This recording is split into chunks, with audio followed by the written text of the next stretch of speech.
नमस्कार, मैं हूं प्रेरणा और आप देख रहे हैं इंडिया न्यूज का digital platform India news national. CBSE और आईसीएसई बोर्ड की 12वीं की मार्कशीट तैयार करने को लेकर बनी 13 सदस्यीय समिति ने गुरुवार को सुप्रीम कोर्ट में अपनी रिपोर्ट सौंप दी।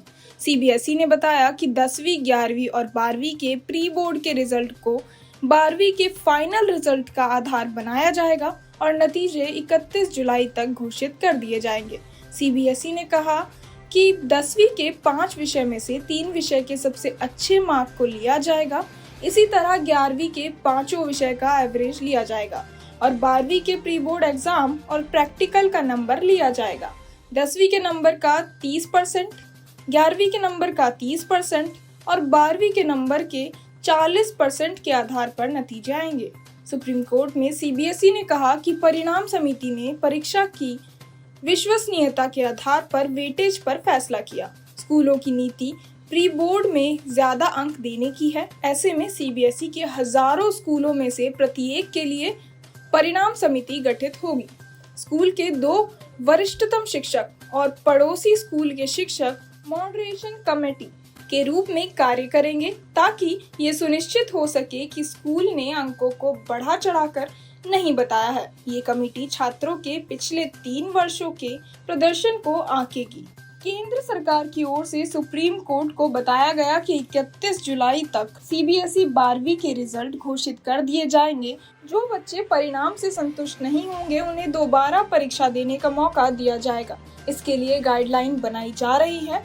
केंद्र ने कहा कि सीबीएसई ने पहली बार इस अभूतपूर्व संकट का सामना किया है। सीबीएसई की ही तरह आईसीएसई ने भी 12वीं के रिजल्ट को जारी करने की नीति सुप्रीम कोर्ट को बताई है। 10वीं के नंबर और फिर 11वीं और 12वीं के प्रोजेक्ट और प्रैक्टिकल में मिले नंबर को आधार बनाकर 12वीं की मार्कशीट बनाई जाएगी। पिछले साल भी आईसीएसई ने इसी नीति से 12वीं के नतीजे घोषित किए थे।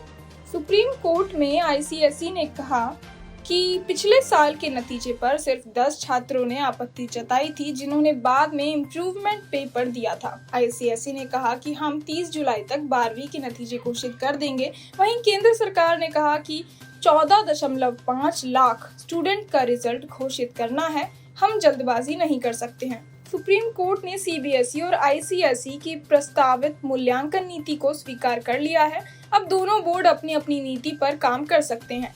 12वीं की कोई परीक्षा नहीं होगी, लेकिन उन छात्रों के लिए सुधार परीक्षा आयोजित की जा सकती है जो अंक सुधारना चाहते हैं। 31 जुलाई तक नतीजे आने की संभावना है। साथ ही बोर्ड की ओर से शिकायत समाधान समिति का भी गठन किया जाएगा।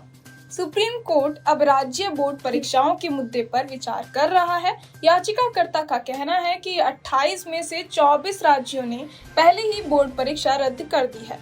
कुछ राज्यों द्वारा कोई निर्णय नहीं लिया गया। केरल पहले ही कक्षा 12 की परीक्षा आयोजित कर चुका है। 4 राज्यों असम, पंजाब, त्रिपुरा और आंध्र प्रदेश ने अभी तक कोई फैसला नहीं लिया है। बता दें कि गत 4 जून को सीबीएसई ने असेसमेंट पॉलिसी तय करने के लिए 13 सदस्यीय एक समिति का गठन किया था। समिति को रिपोर्ट तैयार करने के लिए 10 दिन का समय दिया गया था। रिजल्ट को लेकर कई तरह के असेसमेंट पर बात हो रही है। इसमें एक तरीका ये भी है कि बोर्ड 10वीं के फाइनल मार्क्स और 12वीं के आंतरिक मूल्यांकन के आधार पर भी रिजल्ट तैयार कर सकता है। इसके अलावा सरकार ने पहले ही ये तय कर दिया था कि अगर छात्र अपने रिजल्ट से खुश नहीं है तो कोरोना से बिगड़े हालात सामान्य होने पर इसमें अंक सुधार के लिए आवेदन कर सकेंगे। आज की हमारी इस वीडियो में इतना ही। आप क्या कुछ सोचते हैं हमें कमेंट बॉक्स में जरूर बताएं। इस वीडियो को ज्यादा से ज्यादा शेयर करें और सब्सक्राइब करें हमारा चैनल इंडिया न्यूज नेशनल।